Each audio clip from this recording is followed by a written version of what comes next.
Having a good day. Would you believe that today, uh, I looked at my thermometer. I was actually out driving, and it's 35.5 degrees. And that's Celsius, of course. I said, "Wow, that's heat." After all that rain last night, I didn't expect to have that kind of heat this morning, but it was really hot. And you recognize people are working out that heat so nicely, trying to make sure that they they're not sweltering and the air conditioners are on and people are just fanning. It's such a historical time. Here we have COVID-19, and there we have the threatening rainy seasons and storms and hurricanes ahead of us, and this sweltering heat. And it's supposed to be the rainy season. Well, it's coming down to the end of the rainy season. Sorry, it's because of the dry season getting into June the 1st, when the rainy season officially starts. So one doesn't expect all that rain, but yet it's happening. So it's quiet. And I heard from some friends yesterday that there was snow in Toronto. So excuse me, what's happening with our what? Yes, our system, our climate change. And so there's a variety of things happening. And so that we really have to be looking forward to this different world. I begin to like the topic, different world, and to see the dynamics that can roll out of it, not just for COVID-19, but uh, as we go along, there seems to be in the future a lot of other changing dynamics worldwide. And so we know climate change is going to be a part of that. And so therefore, there's a lot happening already in terms of mental health. And there are new diagnoses in terms of new conditions and new what we call psychopathologies that are emerging out of the climate change and of course now with the COVID-19. So that there are going to be a lot more emotions displayed, and so much more disorders in terms of mood disorders and personality disorders. We're going to even look at maybe addiction issues, because people are trying to move out their own homostasis, and so that we have to look at that.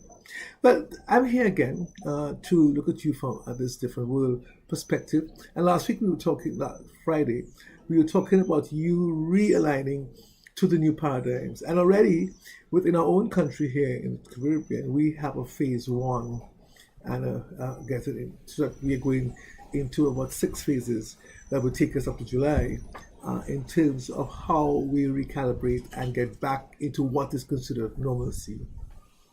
But of course, we are dealing with 1.4 million people, and that has given us real trauma in terms of everybody trying to say what they would like. And therefore, people are being bold to voice their opinions, whether from the government level, whether from the private sector level, whether from the very social civil society level. And so that people are giving all these mixed emotions and mixed concepts that everybody is trying to be satisfied with in this fair and haven't feeling the right to be satisfied. And I'm saying that is something that we can work on in terms of how we develop the future. Because you would have realized in the last, well, it's 7.5 weeks now, that we have been kind of shut down. Well, schools were shut down, and because I'm an educator, I am taking from the 16th, but the public was shut down from the 30th of March. And so that we realize that since then, you have recreated some paradigms for your own life. There has been a shift. The whole shift of the mobility was important to you. It's not as you are going out and doing some more movement. So even if you look at your phone, and in a day you would have maybe got to the 4,000, or you'd have gotten to the 5,000 steps, or some of you would have overdone your 6,000. Today, in that context of mobility, you see yourself at home trying to make 1,000, even if it's a few hundreds. So that consciousness of the exercise and the blood pumping, going up and down steps flight of steps. Maybe you work on the fourth floor, or you don't use the elevator, or you have to go from office to office, or you go downtown for lunch. All that has been changed. So that you are confined to four walls, so therefore you don't even make those steps. So therefore you already see yourself as not as fit as. And so therefore, then you look at your diet. You recognize now where you go to work, you may have a snack somewhere, mid-morning you go and have a lunch, and you don't eat anything till you get back home. A pack of nuts there, maybe, a little bun somewhere, a tart somewhere. But now you're home, you're facing the fridge. You have breakfast, and that may be different to what you usually have. You have drinks, you have fruit, you pack, you go into this fridge every so often, more water, yes, that might be good, but you have juices and soft drinks, and everything's happening. You want to cook more, so you're really finding your culinary art, and so therefore there's a cake and a souffle and a tart and a bun and a roti here, and things, and bread, and things you've never done before. The calories and the vitamins and the much fat and oils are increasing because you are cooking more. You are eating more at home, and you eat it the more. So that those are paradigm shifts. Your whole body is on the shock. And then, of course, we go into the fact that here, how am I appropriating my space? And we've gone through some of that in the first 8 sessions we've had, and how you work that. So you recognize that you have recreated the brain, and for 8 weeks, let's say by the end of this week, your brain would have been recalibrated in a detail that when you go back out, you recognize that, hey, that will be really a normal for you, a new norm, because you would be trying to remember how I would have behaved early March. What would have been the way I did things? Because I would have been so accustomed now in this last 8 weeks to really formalize a new culture of behavior and a new adaptability that I am going to have to recalibrate how I'm going to work from, let's say, July. So that we are here again in what is called the game change. We are game changers. Because you realize what kind of flexibility that's putting you in. Before we would have said, we can't do this. And we're not accustomed to doing that. And don't press me because I don't want. But you suddenly had to. You suddenly did. And so that what's happening now is that you haven't recreated that paradigm in terms of your whole life. How do you say no to that now? How do you say that I can't anymore? When you know, so that in the future, when something presses you, you need to go back to March 2020, April 2020, and say, hey, look how I changed. I had to buy new things like a mask, deodorizers, sanitizers,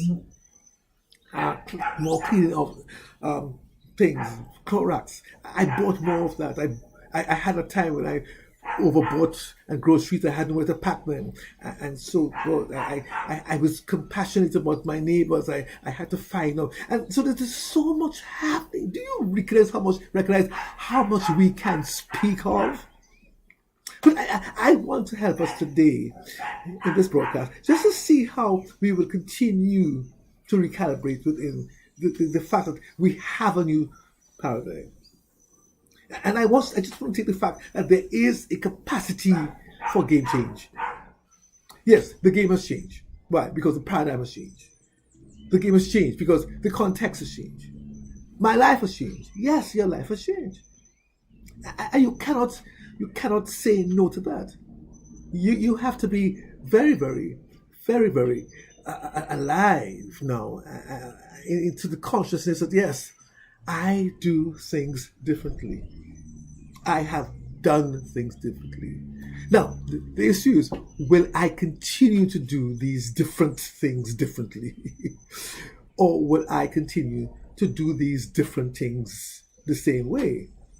So, I am faced with a dilemma now of change. Am I going to play the game again? Am I going to go and get new resources, new tools, new instruments to recycle or to readapt or rechange, remodel? Yes. Your brain will be looking for. Now, let's take between Sunday, Saturday evening and today. Since in our country, in the Caribbean, where there's been an announcement of change to phase one.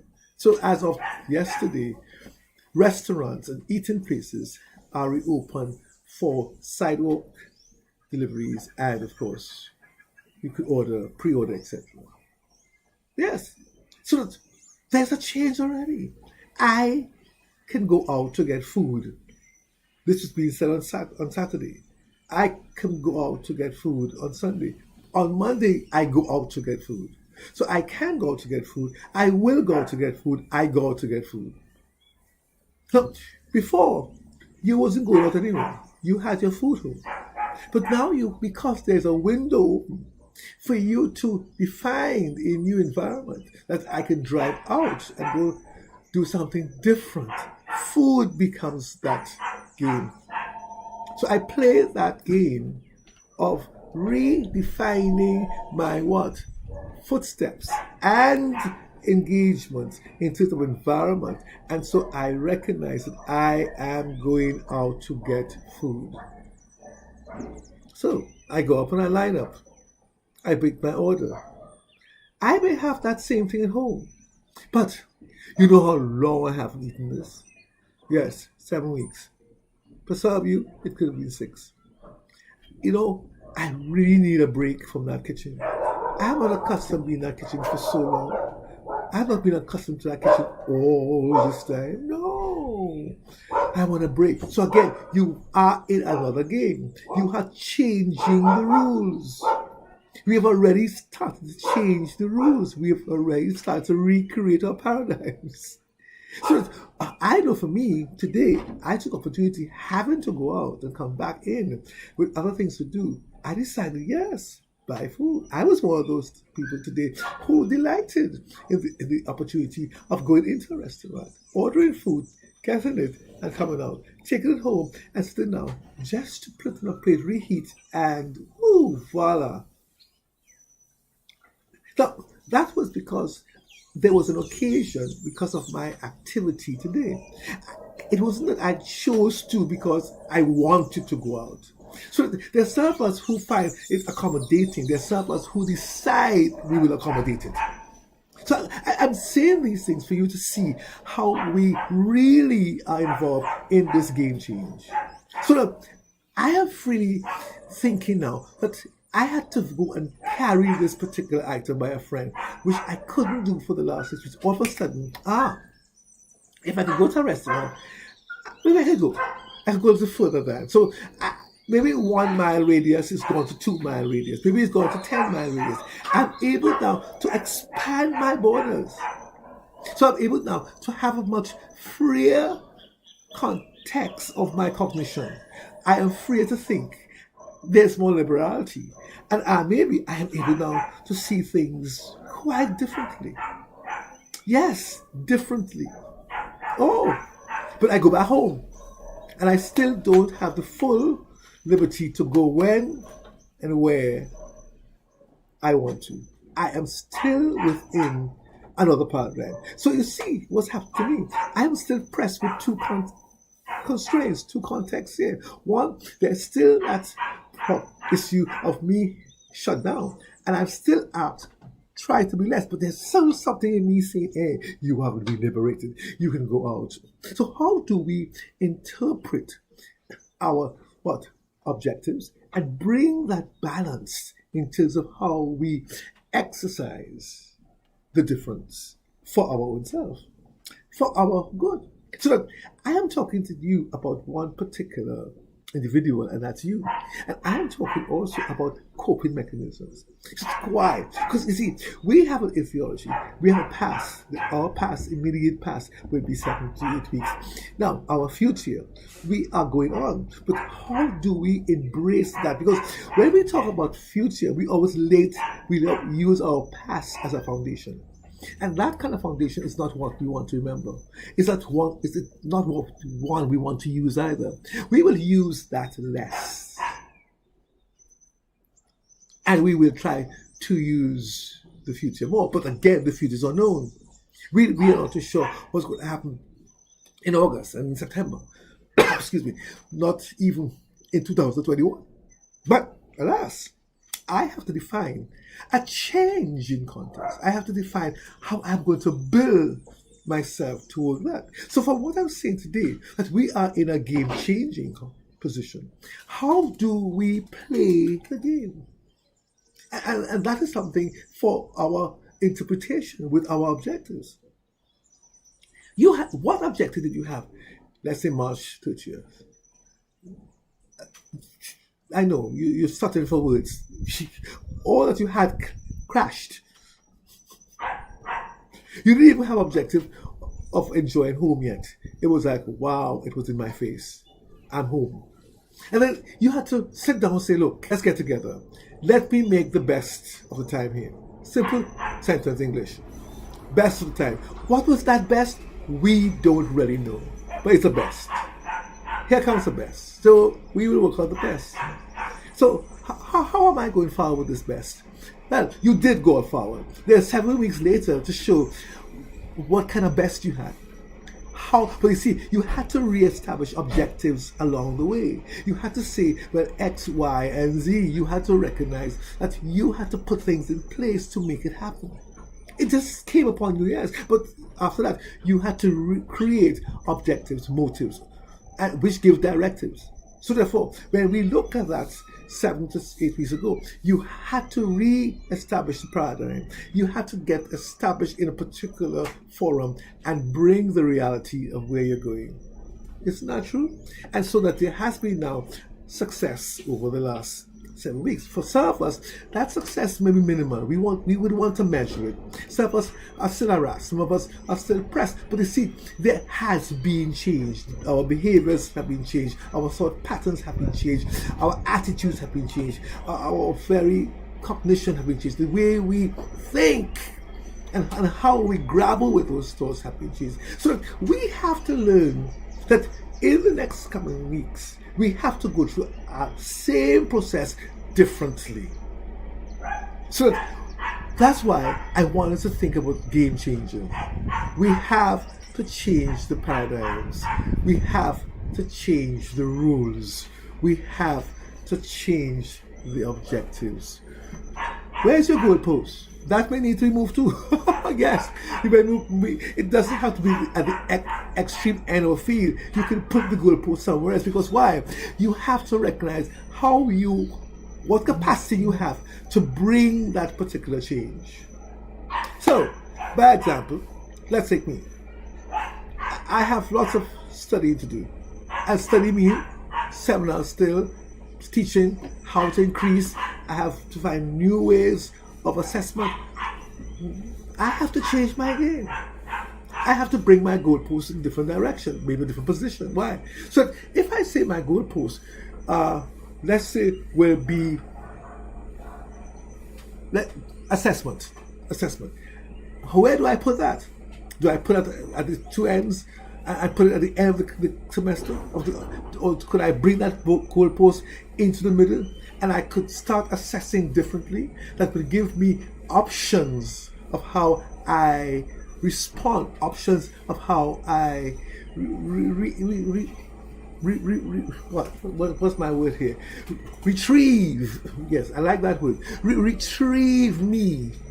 Get back to what is considered normal, because I'm learning what can be considered abnormal. So I'll change so my objective now is to ensure a much more reliable means of what assessment rather than a normal means of assessment. I can also use the word relevant means of assessment as against the normal means of assessment. How do I establish that? By a game change. I have to find new rules, new tools to work in. So I can take shopping, for instance. I have had to shop differently. You can't stay too long in a grocery. You have to go in and come out. So when I go back out, I can maybe keep that same goalpost and say, maybe I used to spend too much time in the grocery. Maybe I could spend less and use that time somewhere. So I go in now, as I would have done in these 7 weeks, 8 weeks. I go in, buy, and come out. Because I am not supposed to line in. Because there has been that kind of population control, people control. So therefore, there's some things you've got to change. There's some things you would have learned now that you can say, yes, positively, I can work with. So I want to encourage you today as we go on. As you go on looking at, let me use one more. Let's take about house cleaning. Maybe that's a good one.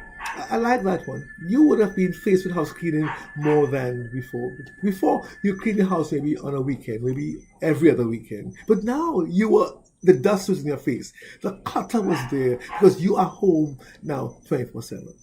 So you have learned now either to clean whole day or to manage what you do every day. So therefore, I can take that into the future and say, okay, let me play the same game differently and be able now to manage how I clean my house, manage how I address what is called dirtiness or mayhem or confusion or disorder, so that I could redefine these nouns with a different response. So that I don't have to get anxious about, oh, you can put this there. Oh, you could take and say, when I was there for 7 weeks, I learned to say, oh, put that there. Let's clean that. Today I clean, tomorrow you clean. So when I come out of that and I get back into what is called the future with a new game change, I could now say, you see me, I tired to hold on. Remember in those days you said you give instructions, you give directives. So therefore, we have seen at the end of today, all that we are learning here, as I use it as a game, bringing us into that place where we are transitioning. Therefore, if I use this successfully here, I can carry it there. The things that I have not been successful with, I can take that and regurgitate, go over, and see what can I learn from that so I can do it better. But in all, it's a game change. So let's keep our heart up.